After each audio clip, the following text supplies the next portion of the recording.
Starting with New England, coming off a 14-3 season, AFC Championship, as I mentioned, Super Bowl losers against Seattle, where that was a tough look for them, on a national stage, kind of getting embarrassed by that Seattle defense. Their offensive line kind of crumbled. Drake May had one of his worst games of the season after he had an amazing year two as their franchise quarterback, kind of in the MVP race, things like that. So coming off that, we kind of talked about this in the first episode of the pod with Chris, but kind of want to take a closer look at it today. Just, is this a team that is going to fall victim to the Super Bowl hangover, that curse that has lingered over certain teams in the past? They come so close to getting the job done, but then kind of the emotions of that loss kind of leave them in the dust. We've seen other teams fall victim to that in the past. Is this New England team going to be one of those teams? On the first episode of the pod, me and Chris talked about it. When you look at the past 10 Super Bowl losers, about half of them had a really, really bad season in comparison to the year after. Others, like maybe the Chiefs one year, the Bengals the year after they lost Super Bowl, still had really solid playoff seasons the year after. So it's kind of a 50-50 split, at least in the past decade.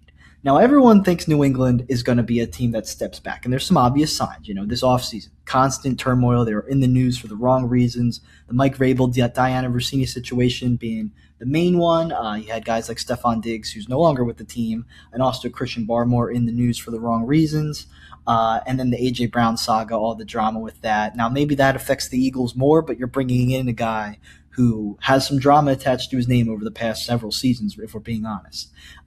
You also have to look at, they went from a fourth-place schedule last year, coming off a really bad season under Gerard Mayo in 2024, to now a first-place schedule. And this division is playing the AFC West and the NFC North, two of the best divisions in football. So the competition's heightened. They're going to have to play Buffalo twice as well. So is this a team that's going to take a step back? Now, the obvious answer, I think, is yes in a way, but the more I really studied this roster, looked at everything they did, looked at their schedule, kind of thought about it, I don't see how this team gets notably worse. And barring injuries, I'm not going to preview this team as if Drake May or A.J. Brown's going to get injured. Just looking at what we have on the field and what's likely to happen, I don't see how this team is taking a dramatic step backward. I think this is a playoff team, and when I really looked at it, I think this is the division winner as well. I thought I was going to pick Buffalo to win this division. That doesn't mean I don't think Buffalo can maybe win the Super Bowl or get to the Super Bowl. I think they're pretty evenly matched. But I do think New England wins this division. I think they go 11-6. I did an exercise where I kind of opened this schedule tool, went through weeks 1 through 18, predicted the record for each team, just kind of based off my own biases, my own opinions, without really deep diving every team. When I did that exercise, I assumed the Buffalo Bills were going to be better than New England this year. I had Bills at 13-4, Patriots at 12-5. But after looking at both rosters, I think there's a good chance both of these teams go 11-6. That's the official prediction I have for both of these teams' records. And I'll talk about the Jets in a bit, but I think it's more likely that Buffalo is more susceptible to an upset loss against the Jets in this division than New England. I think New England has a good shot at going 5-1 in the division. I think Buffalo could go 4-2. I kind of have New England and Buffalo splitting, but I think the Jets have an easier roadmap to beating the Bills in an upset game. Doesn't mean they will. Maybe both teams sweep the Dolphins and Jets. That's very much in play. But I think if there was going to be something that slightly gives one of these teams an advantage over the other, it would be a divisional record, and it would be a divisional upset loss for Buffalo. So I'm going Patriots, first place, 11-6. Buffalo, second place, also with an 11-6 record. So kind of getting into the deep diving on why I think New England is still the best team in this division. I think they just upgraded across the board. I know they went to the Super Bowl. I know they're going to have a tougher time with their schedule this year. But starting off with Vrabel, I understand he was in controversy, but they brought back the head coach, the offensive coordinator, and the defensive coordinator. I don't see how that's not an awesome sign for a team that was in the Super Bowl. I mean, a lot of these Super Bowl hangover teams, and even teams that win the Super Bowl, lose coordinators. They lose key pieces. And while the Patriots might have lost a guy here or there, I think they largely upgraded a lot of these positions and kept all their coaches. I just don't see how this offense hasn't gotten better. You're going to have Drake May, who's coming off one of the most efficient seasons in recent memory as a quarterback. He was connecting with the deep ball at a ridiculously efficient level. And if they brought everybody back, same roster, I would say, yeah, I don't know if he's going to connect with Kayshon Boutte and Mac Hollins at such a crazy efficient clip. Again, that seems a little unsustainable. They brought in A.J. Brown and Romeo Dobbs as their new top two receivers. They got a legitimate X receiver in A.J. Brown and a guy in Romeo Dobbs that I think, as a Packers fan, I just think constantly shows up in big games. He's a well-rounded, versatile receiver. They can line him up in different places. They just completely upgraded their receiver room. And I know Diggs had a solid year last year, but I don't think he was particularly super consistent as a number one receiver. I mean, he was still one of the worst number one receivers in the league relatively, I would say. So, especially at age 33. So I think moving on from him, moving on from his off-field, I know A.J. Brown has some of his off-field drama, but it's a different kind of off-field drama than Stephon Diggs. And I think they got younger, and I think they got someone maybe a little more that they feel a little more comfortable getting behind as the guy. So I think A.J. Brown's going to be excited to perform here. I think this is what happens a lot with these top receivers who kind of, people say have an ego. It usually comes down to they want more touches or they want a bigger contract. A.J. Brown, it felt like he just no longer connected with Jalen Hurts. He no longer connected with that Eagles offense, and he was going to let them know until they traded him. Now he's where he wants to be, and typically the pattern of that type of receiver transaction in NFL history is that when that receiver goes to a new team for the first year or two or three, he's pretty good, and then eventually gets maybe sick of it and wants to be traded. That's pretty much what happened once upon a time with the Patriots when they got Randy Moss from Oakland. Seems kind of similar to me here. I think A.J. Brown has a big year with Drake May. I think he's the perfect guy they need as a deep threat to continue what they had going. You still have Matt Collins, who's a great blocker.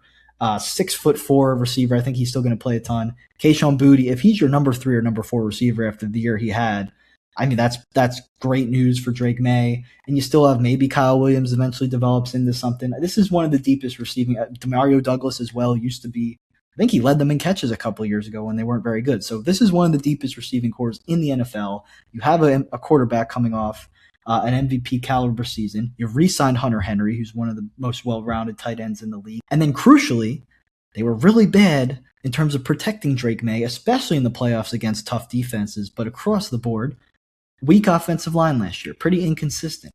I think they took a lot of steps to improve that. I mean, Will Campbell in year 2, yeah, he dealt with some injuries last year. Hopefully in year 2, he's ready to take a leap forward. They signed Elijah Vera Tucker from the Jets, and I know he's dealt with a lot of injuries in his career, but if he's right, that's a massive upgrade for them at guard, and he has that positional flexibility that if Will Campbell gets injured again, if Vera Tucker's healthy himself, he could slide over to left tackle and maybe provide some depth there. Jared Wilson, he was a center in college, had to play guard last season as a rookie. He's up and down in terms of his metrics, but he played every game for them. He was a starter. He slides back to center. Maybe he's better there as more natural position. Still have Michael Onwenu, who's one of the most consistent and versatile offensive linemen in the league. He started 4 games at right tackle last year, the rest of them at right guard, and he had an excellent season as a pass blocker, as a run blocker. He was probably their best offensive lineman last year. He's back. And then Morgan Moses, 35 years old, still getting it done at a pretty solid level. And they drafted Caleb Lomu in the first round to kind of be the heir apparent to Morgan Moses at right tackle because at age 35, he only has X amount of years left in the league. So this offensive line, I think, is notably better if they're healthy. I mean, obviously with Vera Tucker and maybe Campbell to a lesser extent, Moses at age 35, there could be some durability concerns there. And if those guys were to miss a lot of time, that's when, they do have decent depth, but at the same time, you're going to take a step back if those guys aren't healthy. But on paper, this is a much upgraded offensive line. And if Drake May was already that efficient last year, if the running backs were already that efficient last year, they should only be maybe not as efficient because they won't be playing as many bad teams, but I think they're more equipped for the big games. Maybe the statistics are going to go down for the offense in terms of just the raw counting numbers. But when it's a big game, I think maybe the stats might go up. I think that it might not be as flashy. Drake May might not come out here with an 113 passer rating to lead the league again. He might not complete 72% of his passes, but I bet he'll show up more in those big games and have a stronger performance. Ramondre Stevenson and Travion Henderson, I think those two guys are a really good 1-2 punch at running back. They added Reggie Gilliam from the Bills to help out with the blocking at fullback. I think this run game is also going to take an improvement. I think Ramondre Stevenson by the end of the year was really hitting his stride. He had a great season as a receiving back as well, and I think Travion is. I think he's going to be more comfortable in a full for the full season now that he's got a year of NFL experience under his belt. I think they're going to trust him more, and I think he's going to be the explosiveness he flashed at times, especially in the second half of the season. I think we're going to see it super consistently. I don't see how this offense isn't really, really good. And I like their depth. When I'm going to get to the Bills offense, but I just like it more. I mean, the Bills have the best quarterback in the league, which is the trade-off, but I just think they just have a lot more weapons that I trust, and I think that's really exciting. And then on the defensive side of things, I think they also improved. They were the number 4 scoring defense last year. They had a really solid secondary, and that's going to be the anchor of the team again. Christian Gonzalez, it's him and Pat Surtain as the best 2 corners in the league. He was exceptional last year, and he only got better in the playoffs. I'm really excited to see what he continues to do as he gets further into his career. Carlton Davis remains one of the better man corners in the NFL, and as a number 2 guy, on the outside, he's going to be really valuable. And then Marcus Jones, I mean, he had a statement season. He was injured 2 years ago, 2024. He's kind of coming back along, but Zach Core knew how to use him in the defense last year, and he just made plays constantly, which is one of the best nickel corners in the league. Also, probably the best return man in the league at this point. Just a super awesome weapon for this team, and those 3 guys are going to continue to anchor this defense and shut offenses down. I don't see how that's going to change either, even with the schedule. You're maybe going to be facing more challenging quarterback opponents, but at the end of the day, those guys are just super talented. At safety, they bring in Kevin Byard, who's coming off a bounce-back season with the Bears last year. He had 7 interceptions, tied for the best in the NFL, 8 pass deflections. Now, he did give up 7 touchdowns. At this stage in his career, he's not the shutdown safety he was earlier in his career. Although he might not be as consistent as he once was, he's still a ball-hawking weapon. He still gets turnovers consistently, and I think that's going to be valuable for this team. Craig Woodson is back for year 2. He's a 4th-round rookie last year, played 96% of the snaps. Just a really solid, strong safety for this team against the run. He wasn't very good against the pass coverage, but that's why you bring in Kevin Byard. I think that's going to help their safety room a lot. They did lose Jalen Hawkins, who was the starter at safety last year, but I think at least in terms of making big plays, I think Kevin Byard is an upgrade over Jalen Hawkins. I think they're going to be okay there. Defensive line, this is another crucial part of their defense. The run defense was really good across the entire season, but it really took a leap forward when Milton Williams came back from his injury. Pairing him with Christian Barmore on the defensive line is just it's gonna be hard to run inside against this team. That's just simply put, they're just exceptional, very athletic for their size. 2 of the better pass rushing defensive linemen in the NFL, especially on their best stage. Christian Barmore kind of had a down year in terms of sacks last year, but we've seen him flash it in the past. And then edge rushers, they brought in Draymond Jones, coming off a career high in pressures and sacks. He was pretty versatile outside linebacker / defensive end throughout his career. I really liked him in Denver. Felt like he had a couple down years, but he got traded to the Ravens midseason last year and was a big part of their defense. I like him replacing Kayvon Chason, who I think is just a little less versatile than him. I think Draymond Jones can move around, kind of do different things for this defense, and that could be important because Harold Landry's on the PUP list right now, coming off knee surgery. He was probably their best edge rusher last year. He has a ton of history with Mike Rabel going back to Tennessee. So when he's on the field, I trust him to be pretty good. But right now, dealing with the injury, we'll see what happens with him. And then at inside linebacker, Robert Spillane, Christian Ellis, they got the job done last year. Robert Spillane in only 13 games put up some really good numbers, just as he did during his time with the Raiders. So I trust this defense to get the job done. I think across the board, a lot of really good players. They have some rookies as well. Gabe Jacas in the 2nd round. We'll see if he makes an impact. I just think that offensively and defensively, on paper, this team is right there with Buffalo, if not better, in most categories. The key thing there, though, is that this team, have they been tested? When you look at New England's schedule, there's a lot of difficult teams that are going to be harder to beat than maybe a lot of their opponents last year. But I think they just have the talent to do it. I do think they probably lose this opener against Seattle. I think Seattle is going to be up for that game. They've got a lot to prove in their division. But, in Jacksonville, I'd probably pick the Jags because I think the Jags are going to be good, but New England could certainly beat them. I think they split with Buffalo in the division, and then it's games like in Chicago, against the Lions in Germany. I think they can win that game at a neutral site. They're home for Green Bay. It's important to play the Packers in November at home. Um, you're in LA for the Chargers. The Chargers, there's probably more Patriots fans at that game than Chargers fans with how successful this team has been. And then it's swing games like in Kansas City, home Denver, towards the end of the season, where as if you just get one of those wins, Vikings, Chiefs, Broncos. There's a Jets game in there, but that window at the end of the season, if you can just win two of those games, you're in a good spot, I think. Like if you can beat two of the four NFC North teams and don't let that division kind of mess up your season. If they can just beat the Packers at home and win in Germany, and then beat the Vikings in prime time at home. I mean, you only have to go on the road for one of those divisional or one of those games against that division. If you're New England, I think this is an 11-win season pretty easily if everything goes right. And that's why I don't think they take a step back. I think they can win this division. I don't think Buffalo has the matchup advantages to sweep them. I think they're going to be pretty good. Now, I want to talk about the Bills because it's put up or shut up time. They have a new head coach in Joe Brady, who's been the offensive coordinator the past couple seasons. Josh Allen's obviously been searching for a Super Bowl appearance, and Buffalo wants a Super Bowl victory. Their fan base, their players, their entire organization, they want a Super Bowl win if they get there. They lost 4 Super Bowls in a row. I think they finally want to taste the Lombardi Trophy.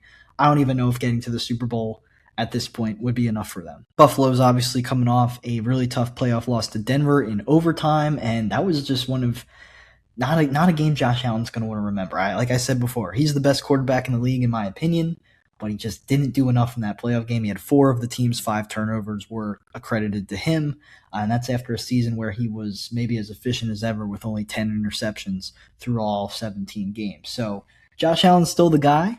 And I think they made some moves to make the offense a little bit better to help him out. But like I said before, I think I just like New England top to bottom a little bit more.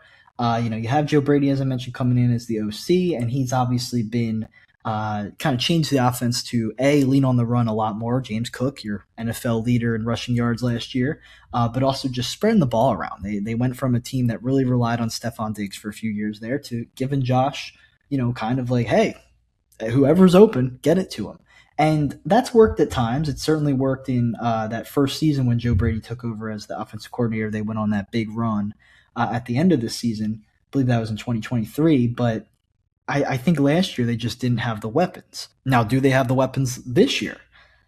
Me as a Packers fan, maybe I'm biased, but I just think DJ Moore is not a true number one receiver at this stage in his career. Now, I say that as a guy who watched DJ Moore destroy the Packers in 2 separate games last year, but I think that is more a statement about what the Packers defense was doing to allow the Bears to get back into those games, to rally. I think DJ Moore was pretty inconsistent last year. DJ Moore's reputation, I don't think most people realize, 2.9 catches per game for him last year, 3 receptions a game as a number one receiver. And I know the Bears spread the ball around, but I just don't think he had it anymore at that level. And they need him to have it at that level as a guy who can stretch the field, make big plays, because that's what this Bills offense lacked from its receivers last year. I'm a big Khalil Shakir guy. He's a great run after the catch guy. He's just a really solid receiver who shows up in big games, but he is not that blazing quick receiver who can get down the field, change the complexion on a game in a single play. They don't have that. Maybe they wanted Keon Coleman to do it. We don't think at this point it's going to be him. Fourth round rookie Skylar Bell. He's supposed to be a bit of a speedster. Maybe he can tap into something. But if DJ Moore's your number one receiver, Khalil Shakir's your number 2, and then the rest of your receiver depth chart is Keon Coleman, Joshua Palmer, and a rookie 4th rounder. I still don't love it. I just don't quite love it.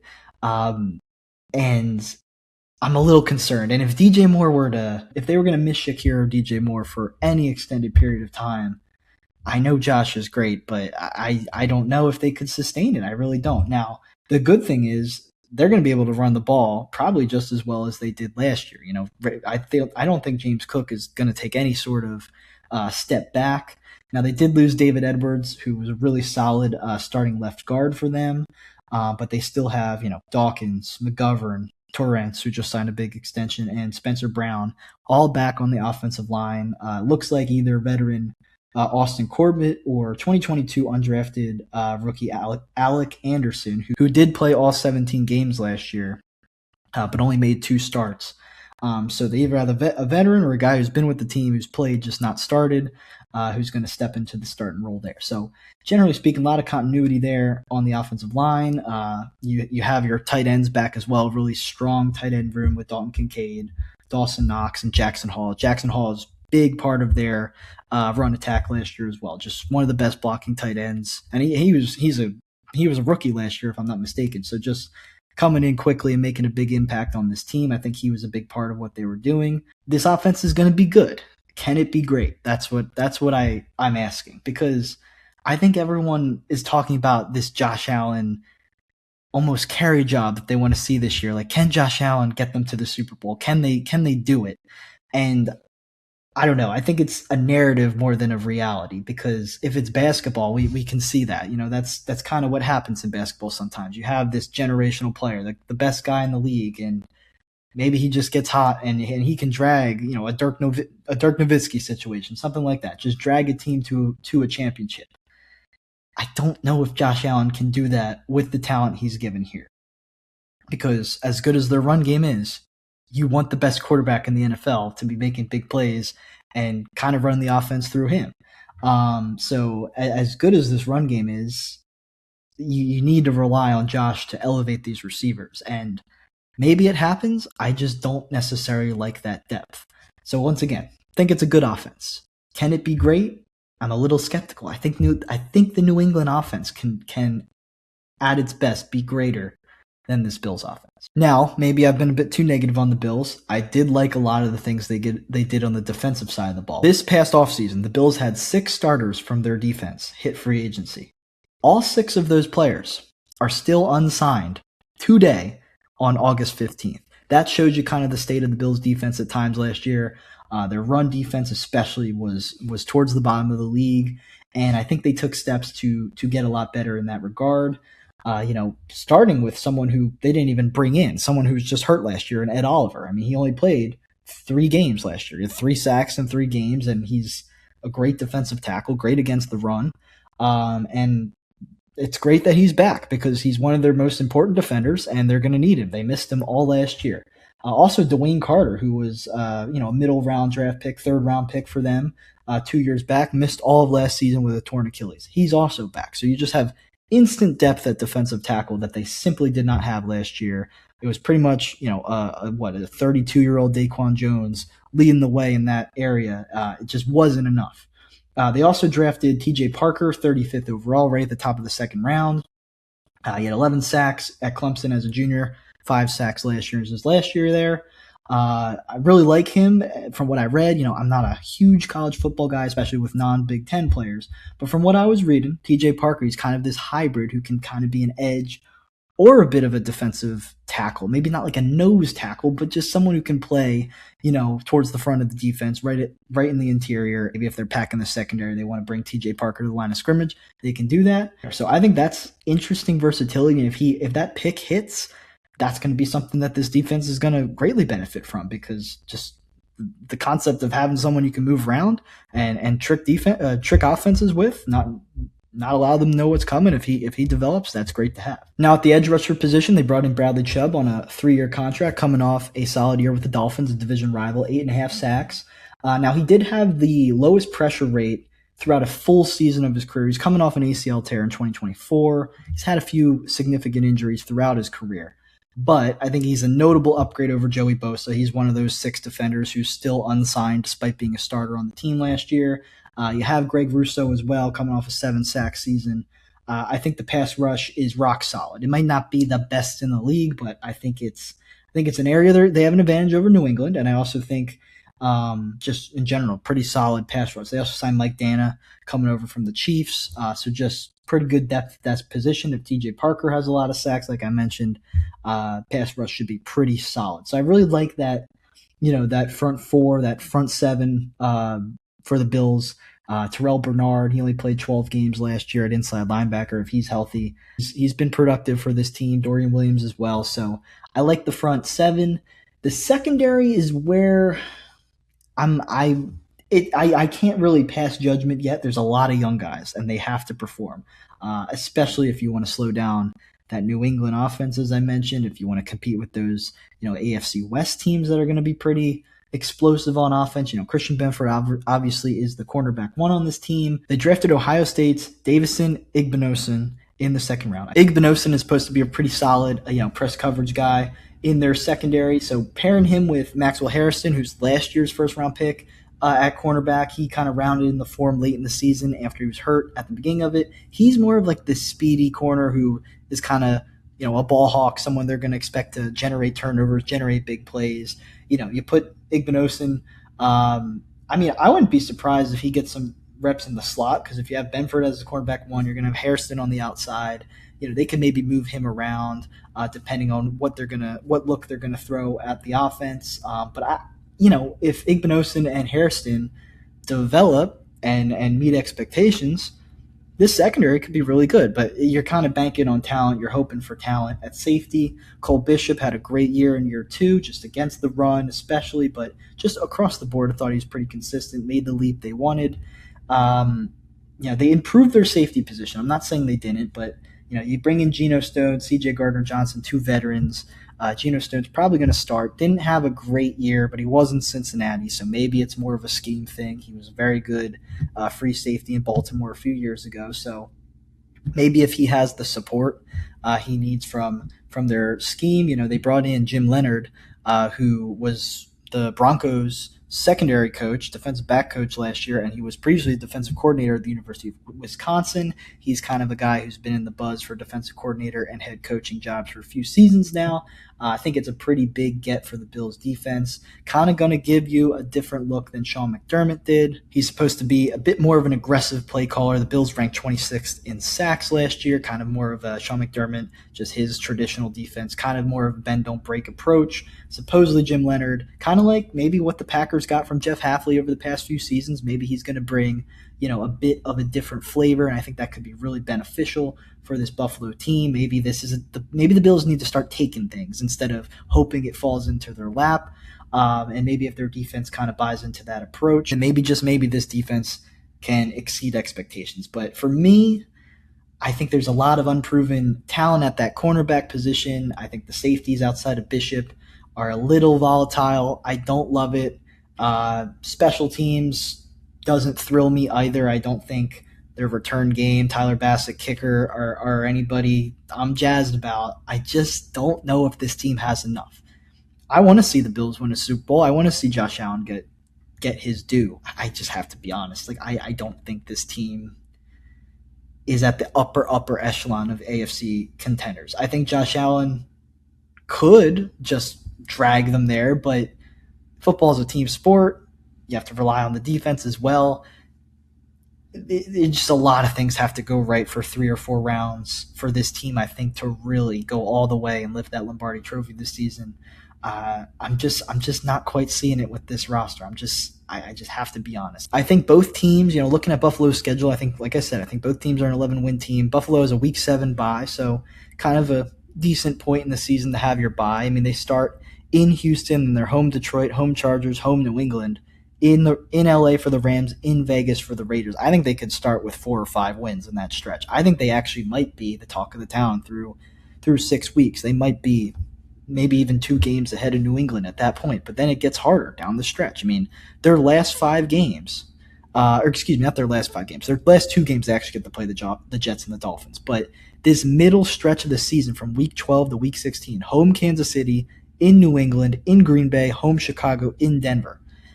A lot of those teams I'm really excited about for this season. Now, I do like them playing Baltimore out of the bye at home. I think that's a good time to play the Ravens, and you're going to have that new stadium in Highmark. The fans are going to be excited about that. The fans are going to be excited about a lot of things. And I think Bills fans, if I had to guess, I only know one Bills fan, and he's a great guy. So hopefully I'm not raining on anybody's parade, but I do think there's a lot of Buffalo fans out there that have maybe, like I was talking about before, bought into this narrative that New England's going to take a dramatic step back, and I just personally don't feel like that is as valid as maybe the narrative, the media narrative wants it to be. I don't think New England's going to have the stats, like I said, that they did last year, but I do think that they're going to be right there in the race for honestly to go back to the Super Bowl. I wouldn't pick them to win the AFC again, but I do think they're going to be in the mix.